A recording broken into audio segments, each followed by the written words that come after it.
Pemirsa, pemberlakuan pembatasan kegiatan masyarakat atau PPKM di Jawa Bali rencananya diperpanjang selama 2 pekan setelah 25 Januari mendatang. Hal ini dilakukan karena masih tingginya lonjakan kasus COVID-19 di sejumlah daerah di Jawa Bali. Perpanjangan PPKM ini tentunya akan berdampak terhadap Bali, khususnya di sektor pariwisata. Dan berikut tanggapan Ketua PHRI Bali.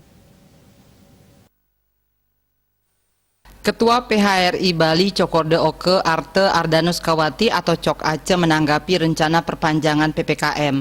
Ia menyatakan kondisi tersebut akan berdampak kepada sektor pariwisata Bali yang sedang mengoptimalkan kunjungan wisatawan domestik.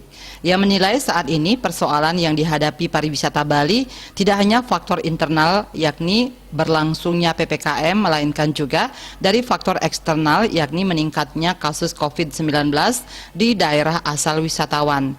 Karena itu ia menilai inovasi sektor pariwisata terutama langkah-langkah dalam menghadapi kebencanaan sudah diatur dalam Peraturan Daerah Nomor 5 Tahun 2020. Penyelenggaraan pariwisata budaya Bali perlu dijaga secara kondusif sesuai visi pembangunan daerah Nangun Satkerti Loka Bali melalui pola pembangunan berencana menuju Bali era baru.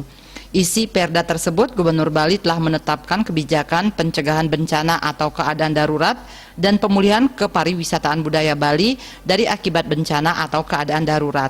Selain itu juga menetapkan kebijakan menyangkut program aksi dan protokol pencegahan, penanganan dan pemulihan akibat kebencanaan.